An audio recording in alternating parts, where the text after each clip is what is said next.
Ganda, ganda na sikat ng araw dito. Sana ganito sikat ng araw sa farm natin, di ba?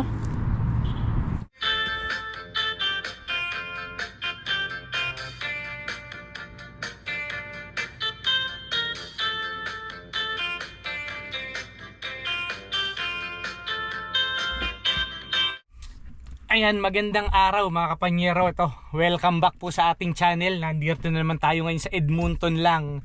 Dahil nga, napakalakas ng mga ulan ito mga itong nakaraang linggo na to. Sunod-sunod talaga, hindi ako nakapunta ng farm. Kaya nga, ine-expect ko sa farm natin, talagang napakadawag na, napakalaki na ng mga matataas na yung mga damo niyan. Sigurado, hindi na natin pwedeng palagpasin yung mga susunod na mga araw natin na hindi natin kailangan i-mower. Kailangan na natin i-mower yon dahil nga itong mga pag-uulan na to, ngayon naglalabasan yung mga dandalayo na hinihintay kong magsilabas muna bago tayo mag-mower. Pero itong mga nakaraan nga, sigurado yan ng mga naglabasan na, kaya nga hindi na ako nagpunta sa farm. Wala tayong magagawa ngayon sa farm natin dahil nakalubog na naman yung puro putik yun, sigurado sa ngayon, kasi ngayon palang umaaraw sa Edmonton. Pero sa nakalagay na sa weather forecast nga pala ng Ceba Beach, kasi magkaiba yung weather forecast ng Edmonton tsaka sa Ceba doon sa farm natin, dahil nga isang oras ang biyahin natin. Iba ang kung umuulan dito, maaaring doon umaaraw, ganun dahil nga magkaiba. Kaya nga ngayon, kanina chinecheck ko na uulan na naman ngayong maghapon. Kaya nga naisipan ko na wag nang pumunta. So nag-isip ako ngayon ng mga gagawin natin. So nag-check ako ng mga halaman natin na kailangan na nating ilipat sa mga individual na paso niya para mailipat natin ng maayos, maibiyahin natin ng maayos sa farm natin, di ba? Nandito tayo ngayon sa Superstore nga pala. I-share ko sa inyo kung saan ako kumukuha ng yung lupa na ipinopondo ko na kaya nagtubuan yung mga halaman natin doon, di ba? Nabanggit ko naman to sa mga dati nating video na talagang noon tanim lang ako ng tanim, di ba? Nagkakamatay. So, naisipan kong magpondo ng mga lupa, yung mga decomposed na lupa na ipopondo muna natin doon bago natin ilagay yung mga halaman natin. So dito ako kumukuha sa Superstore. Pagka ganitong summer, naglalabas sila talaga ng mga pale-paletang lupa na tulad nito, kasi na-compare ko to sa sa Home Depot na binibila natin doon sa kabila. Parang $1 ang diferensya niya.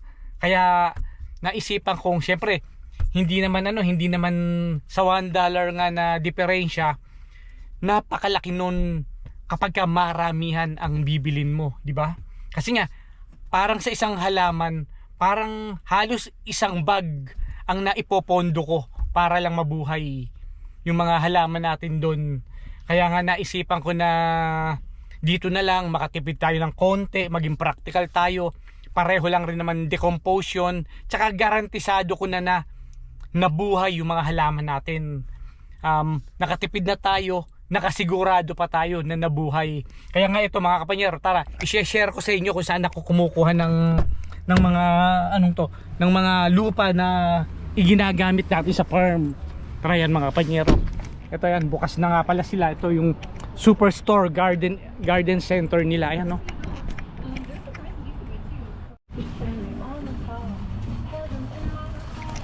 Nung mga una mga kapanyero, dito rin ako kumuha ng halaman, pero yung karamihan na halos lahat patay, kaya hindi na ako kumuha rito. Ano? Pero karamihan sa mga ibinebenta rito annual. Yung annual, yung hanggang isang season lang siya na magagamit, tapos pagka nag-winter na patay na. Ganun yung mga karamihan na nakatanim dito. Pero meron din naman perennial dito, pero yun nga, nagkamatay, kaya hindi na ako umulit na bumili rito. Lupa lang talagang ang kinukuha ko rito. Ganda, ganda na sikat ng araw dito. Sana ganito sikat ng araw sa farm natin, di ba? Ayan ito mga nakasabit, puro lang yan. Ang ganda sa loob. Yan lang ito. Mga naka-sale nga siya, pero puro yan, nakalagay sa kanya, di ba? Puro annual. Uy, wala na rito. Kaya yan, mga kapanyero, yan, tara, may mga ano kasi, may mga puti, may mga matatanda dun sa area ng kukuhanin natin ng lupa. Kaya hindi ako makapag-video ron eh. Ayan, no? Balikan na natin, baka wala na yung mga tao ron kasi hindi rin ako basta-basta nagbibideo pagka ganito mga Canadian na mga puti, na mga matatanda. Baka akala kung ano yung ginagawa kong pagbibideo sa kanila. Kaya nga ito, ayan, wala na. Tara, punta tayo ron. Ayun, no?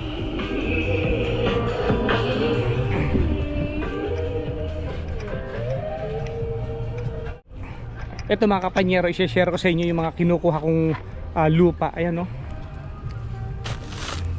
Ayan. Ito yung mga ipinopondo ko na lupa. Parang sa isang ganito, parang isang halaman ang nagagamit ko doon. Kaya noon ang hirap ng ano ko, ng sitwasyon ko noon kasi nga SUV lang ang ginagamit natin, di ba? Parang pasampu-sampu lang ang biyahe ko kasi mabigat din. So hindi ko pwedeng puwersahin yung sasakyan natin noon dahil nga yun lang ang sasakyan natin noon, yung SUV na puti na ginagamit ng anak ko ngayon. Kaya ang presyo na ngayon nito mga kapanyero, $375. $3.75. Nagsimula ako noon $198 ang kuha ko nito noon nung 2021. Yun, ganun, doon ako nagsimula. Pero ang presyo nito noon mga kapanyero, $198 lang, $1.98. Parang $2 lang. Pero ngayon nakita nyo naman halos doble na ang presyohan, di ba? So kukuha muna tayo ngayon ng mga 20, mga 20 na ganito para magtatanim muna tayo rito sa Edmonton. Tapos yung ibang matitira dadali natin sa farm, di ba? Para makasibol na, makapagsimula ng umikot yung mga yung mga ugat dun sa mga itinanim natin, mga ipinunla nating halaman. Kaya yan mga kapanyero, magkarga muna tayo. Eto, yan, na-share ko lang sa inyo. Kaya kung bago ka lang sa ating channel mga kapanyero, huwag nyo naman kalimutan mag-subscribe. Pakipindot naman nating subscribe button para suporta sa ating channel, di ba? Para ganun pa rin mga kapanyero, masubaybayan nyo yung pagde-develop natin sa Deladinco Farm. Na ngayon pa lang tayo magsisimulang mag-develop dahil nga sa mga sunod na ulan na nangyari nito mga nakaraan linggo. So ngayon pa lang. Kaya yan mga kapanyero, magkakarga muna tayo, magbabayad muna tayo para makabili na tayo at makapagtanim. Yan.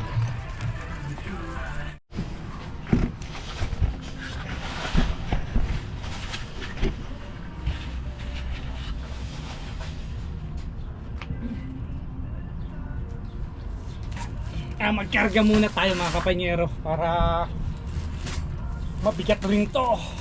So kumuha nga pala tayo ng 27 na ganito, di ba? Yan.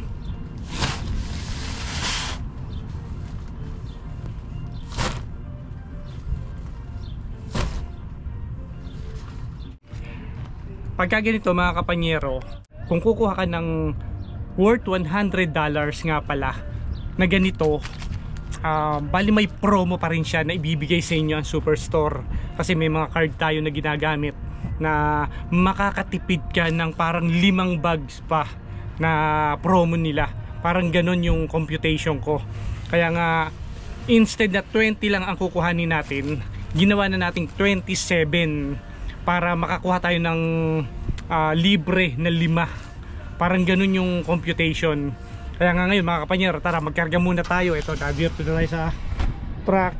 Ayan, kakarga muna tayo. Ayusin muna natin para maganda yung kamada natin, di ba?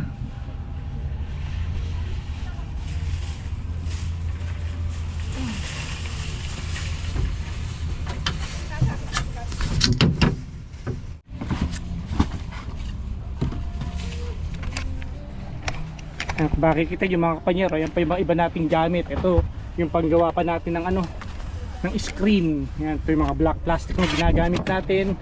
Ito yung mga gagawin nating gamit natin. Ayan, oh. sa paggawa natin ng mga kitchen. Ayan pa, kabibili lang natin ng mga ganyan mga kapanyero, pero hindi na ako nakapag video para mabilisan ang punta natin sa mga bibilan natin, di ba? Yan, pero ito mga kapanyero, ito yung mga sinishare ko nga pala. Yan, kamada natin na maayos. Dito naman sa Canada mga kapanyero, kailangan magpaikot-ikot muna rin kayo sa mga nagbebenta ng mga ganito kung saan kayo makakamura. Kasi meron naman kasi na parang ang ganda-ganda, meron din naman mga tindahan kasi na tulad dito, mahal dito, mura sa kabila. Ganun ang kumbaga magkakakompetisyon niya sila, pero magkakaiba sila ng presyo. Kailangan maging wise din kayo dito, maging practical kayo, maging wise kayo na alam nyo kung saan kayo kukuha ng makakamura kayo. Ganun so kung saan tayo makakatipid, syempre doon tayo. Hindi naman din kasi biro yung pagtatrabaho natin dito, hindi rin naman biro yung kinikita natin pera dito na ginagamit natin sa mga gastusin natin sa farm, di ba? Alam nyo naman na nag-overtime muna tayo para makakuha tayo ng pang-budget dito sa mga ganitong klaseng project. So malakihan na naman mga project ang mga nasa isip natin ngayong taon na to. Kaya nga kung saan tayo makakatipid, dun tayo pupunta, di ba? Kaya ito mga kapanyero, magkano rin yung natipid natin dito. Parang sa 27 na to, parang $27 plus 5 na bag na natipid natin. So malaking malaking tulong pa rin yun para sa farm natin. Na-share ko lang sa inyo kung saan tayo kumukuha talaga ng mga ginagamit nating mga materyales na dadali natin sa farm, di ba? Kaya mga kapanyero, maraming salamat. Hanggang sa muli.